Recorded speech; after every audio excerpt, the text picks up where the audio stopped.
Na Roma antiga, o suor de gladiador era considerado um produto de beleza bastante curioso.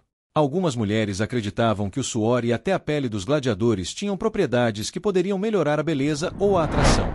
Após as lutas, o suor dos gladiadores era coletado. Esse suor era valorizado por sua associação com a força e a virilidade. Uso como cosmético. As mulheres usavam o suor como uma espécie de perfume ou cosmético, acreditando que poderia torná-las mais atraentes ou até mesmo proporcionar algum tipo de sorte. Outros produtos. Além do suor, alguns também usavam outros produtos associados aos gladiadores, como o óleo de sua pele, em suas rotinas de beleza. Embora isso possa parecer estranho hoje, mostra como as ideias sobre beleza e atração eram diferentes na antiguidade. É curioso como as pessoas na antiguidade lavavam suas roupas sem os produtos modernos que temos hoje. Na Roma antiga, um dos métodos de lavagem de roupas envolvia o uso de urina.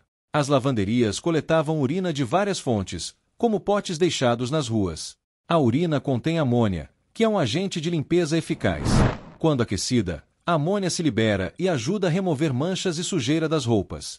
As roupas eram mergulhadas na urina e esfregadas para limpá-las, depois eram enxaguadas e secas ao sol.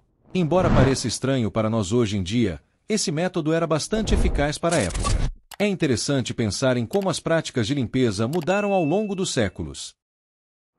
As mulheres romanas tinham rotinas de beleza bastante elaboradas, e para nós, algumas das misturas que usavam podem parecer bem estranhas e até nojentas. Elas usavam máscaras de beleza. As mulheres aplicavam misturas que incluíam ingredientes como suor, lã de ovelha, placenta, enxofre, excrementos e urina animal que acreditavam ter propriedades de limpeza, conchas de ostras moídas, bile de animais. Esses ingredientes eram usados em máscaras faciais e outros produtos de beleza, mas, como você mencionou, a maquiagem muitas vezes tinha um cheiro forte e desagradável. Para tentar disfarçar o odor, elas usavam perfumes fortes e oleosos. É engraçado pensar que, enquanto algumas dessas práticas pareciam estranhas, hoje em dia também encontramos ingredientes em cosméticos que podem ser surpreendentes. A beleza tem suas próprias peculiaridades ao longo da história. Os romanos eram bastante higiênicos, mas não usavam sabão como conhecemos hoje. Em vez disso, eles tinham um método diferente para se limpar. Como funcionava? Eles aplicavam óleos perfumados na pele, que ajudavam a remover sujeira e impurezas. Depois de aplicar os óleos, os romanos usavam uma ferramenta chamada strigil, que era como uma espátula ou raspador, para tirar os óleos e a sujeira da pele. Esse método não só limpava a pele, mas também a deixava perfumada e saudável. Além disso, os romanos costumavam frequentar banhos públicos, onde podiam se socializar e cuidar da higiene pessoal. O imperador Calígula era conhecido por suas ações estranhas e loucas. Ele tentou fazer seu cavalo favorito, chamado Incitatus, um cônsul, que era um dos cargos mais importantes do governo romano. Calígula fez isso como uma forma de zombar e humilhar o Senado, mostrando que ele não se importava com eles. Para o cavalo, ele deu presentes luxuosos, como uma manjedoura de marfim, um colar de joias e até uma casa para fazer jantares com senadores, onde serviam comida com flocos de ouro. Essa história mostra o quanto Calígula estava desprezando o poder do Senado e sua própria posição. Na Roma antiga, tingir o cabelo era bastante popular entre as mulheres, e elas usavam diferentes métodos e ingredientes para conseguir as cores desejadas, como o ruivo e o loiro. Elas usavam várias substâncias para tingir o cabelo, como rena, para obter tons avermelhados, açafrão, que também ajudava a deixar o cabelo mais claro, gordura de cabra, usada como base para misturar os corantes, cinzas de madeira de faia, para ajudar na fixação da cor, alvejante, que podia clarear o cabelo. Processo: as mulheres misturavam esses ingredientes e aplicavam no cabelo, deixando agir por um tempo para que a cor penetrasse. O resultado poderia variar dependendo da base original do cabelo e dos ingredientes usados. Além de tingir, elas também usavam penteados elaborados e acessórios, o que contribuía para uma aparência sofisticada. Alguns romanos ricos eram conhecidos por seus banquetes extravagantes e excessivos. Esses banquetes poderiam durar horas e eram cheios de comida e bebida. A prática de vomitar para continuar comendo é algo que surpreende muitas pessoas hoje em dia. Esses ricos achavam que quanto mais comida e bebida eles consumissem, mais luxuoso e impressionante o banquete seria. Então, para não parar de comer e aproveitar a festa, alguns deles provocavam o vômito para poder voltar a comer mais. Essa forma de excessos era vista como uma maneira de mostrar riqueza e poder, mas para muitos, é uma imagem bem chocante e até repulsiva. Essa cultura de excessos e indulgência estava presente entre algumas das classes mais altas da sociedade romana. A confusão entre os romanos e os primeiros cristãos aconteceu por causa da maneira como os cristãos falavam sobre a ceia do Senhor, que é a cerimônia em que eles usam pão e vinho para lembrar do corpo e do sangue de Jesus. Os romanos não entendiam bem o que isso significava. Quando ouviram que os cristãos falavam em comer o corpo e beber o sangue de Cristo, eles acharam que os cristãos estavam fazendo canibalismo, ou seja, comendo carne humana de verdade. Isso soava muito estranho e assustador para eles. Na verdade, os cristãos não estavam falando literalmente, mas usando uma linguagem simbólica para expressar sua fé. O pão e o vinho eram apenas representações do corpo e do sangue de Jesus, não algo que envolvesse canibalismo. Essa falta de compreensão gerou medo e desconfiança em relação aos cristãos na época. Os romanos e os italianos não foram a mesma coisa. A cidade de Roma, quando era um estado, era muito forte e tinha um exército poderoso. Eles eram mais agressivos e, por isso, conseguiram conquistar muitas terras e se tornaram mais conhecidos do que os outros reinos da Itália. Muitas das outras cidades da Itália falavam línguas diferentes e não se davam bem umas com as outras. Havia muita rivalidade e até ódio entre essas cidades e Roma. Então, embora todas estivessem na mesma região, suas culturas e histórias eram bem diferentes. O Império Romano é chamado assim porque foi fundado na cidade de Roma. Durante muito tempo, Roma foi a cidade mais importante do Império.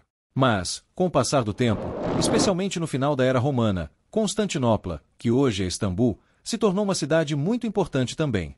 Em 402 d.C., o imperador Honório, que era conhecido por ser um governante ruim, achou que Roma não era mais segura para viver. Ele viu que a cidade estava vulnerável a ataques e decidiu mudar a capital do império para uma cidade chamada Ravenna. Essa mudança foi significativa porque mostrou que Roma já não era mais o centro do poder e da segurança do império. A prática de Mitrídates, conhecida como Mithridatium, é uma parte fascinante da história antiga. Mitrídates VI do Reino do Ponto, que governou entre 120 a 63 a.C., é famoso por sua tentativa de se proteger contra envenenamentos, especialmente porque tinha muitos inimigos políticos. Ele acreditava que, ao se expor a pequenas doses de venenos, poderia desenvolver uma imunidade contra eles. O Mithridatium era uma mistura complexa que incluía diversos ingredientes, como ervas e metais, e era considerado um antídoto universal. Embora a ideia de desenvolver imunidade através da exposição a venenos tenha alguma base na prática moderna de imunização, a eficácia do Mithridatium em si é duvidosa e não é recomendado hoje em dia. Mitrídates viveu até os 80 anos, o que é notável para a época, mas isso não é necessariamente um indicativo de que sua prática de ingestão de venenos o tornou imune a eles. Na verdade, ele acabou morrendo após ser derrotado por Pompeu, o que levou à sua decisão de se suicidar. Os generais romanos pousavam bem para a pintura, mas na realidade, os generais eram mais estrategistas e líderes de tropas do que guerreiros que lutavam diretamente no campo de batalha. A expectativa de que eles se suicidassem ou fossem mortos pelo inimigo após uma derrota reflete o código de honra militar da época, que valorizava a lealdade e a responsabilidade pessoal. Esses generais frequentemente tomavam decisões críticas sobre a formação das tropas, logística e táticas, garantindo que suas forças estivessem em posição vantajosa para o combate. A imagem heroica, portanto, era mais uma construção social e política do que um reflexo fiel da realidade militar. O Império Romano produziu grandes filósofos como Sêneca e Marco Aurélio, mas a filosofia, especialmente a grega, não era apreciada por todos os romanos. Muitos a viam com desdém por dois motivos principais. Origem grega. Embora a cultura grega fosse admirada e a língua grega fosse um símbolo de status entre a elite romana, os gregos ainda eram vistos como um povo conquistado e, por isso, considerados inferiores. Para alguns romanos, a filosofia, sendo uma invenção grega, não deveria ser levada tão a sério. Era como admirar a cultura, mas não querer associar-se diretamente aos gregos. Foco no individualismo. A filosofia, principalmente as escolas estoicas e epicuristas, incentivava a reflexão sobre o eu, os sentimentos e o autoconhecimento, algo que não combinava com o ideal militar romano. Na sociedade romana, o foco estava no dever cívico e na coletividade, especialmente para os soldados, que sacrificavam suas vidas pelo bem do império. O estudo da filosofia era visto por muitos como uma distração para aqueles que precisavam de disciplina e lealdade ao grupo, não introspecção pessoal.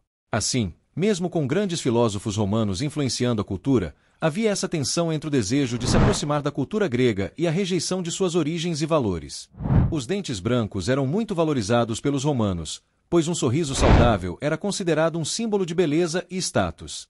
Para manter essa aparência, algumas pessoas recorriam a dentes falsos feitos de materiais como osso, marfim e até uma espécie de pasta que simulava a aparência dos dentes naturais. Esses materiais eram usados para criar próteses dentárias rudimentares, que ajudavam a preencher lacunas causadas pela perda de dentes.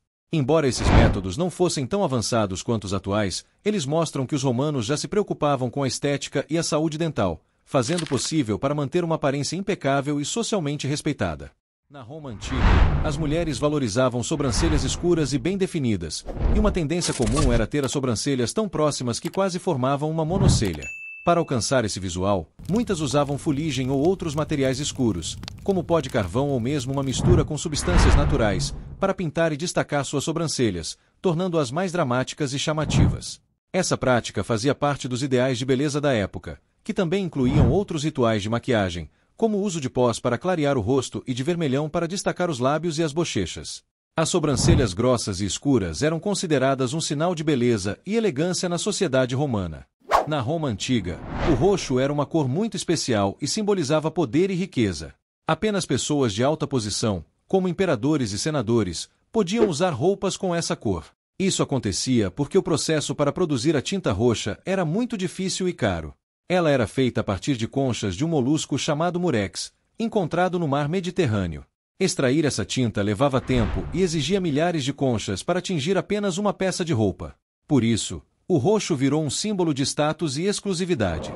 Se alguém que não fosse o imperador se vestisse completamente de roxo, era considerado traição, uma ofensa gravíssima contra o poder do imperador. Essas regras rígidas mostravam o quanto o uso de cores também refletia a hierarquia social na Roma antiga.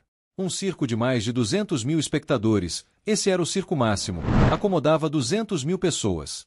Embora fosse o maior estádio da Roma antiga e talvez um dos maiores da história, a capacidade real estimada varia entre 150 mil a 200 mil pessoas, de acordo com estudos arqueológicos e históricos. Mesmo assim, isso ainda faz dele um dos maiores espaços de entretenimento já construídos, principalmente utilizado para corridas de bigas, jogos, execuções, desfiles de generais vitoriosos em batalhas, batalhas navais, ludicircenses onde artistas exibiam acrobacias, músicas, teatro, caça a animais selvagens e outros eventos públicos. Na Roma antiga, havia uma crença comum de que o sangue de gladiadores tinha propriedades curativas, especialmente no tratamento da epilepsia. A ideia era que consumir o sangue desses combatentes poderia transferir sua vitalidade. Além disso, havia relatos de que o fígado dos gladiadores também era considerado uma cura poderosa, devido ao valor simbólico e nutritivo que as culturas antigas associavam a esse órgão. Médicos romanos, e também curandeiros, recomendavam esses tratamentos com base nas crenças populares e na medicina da época, que não tinham o mesmo rigor científico que a moderna. Contudo, essas práticas eram mais baseadas em superstição do que em evidências médicas reais. Portanto, embora hoje saibamos que essas recomendações não têm fundamento científico, elas faziam parte das crenças e práticas da época.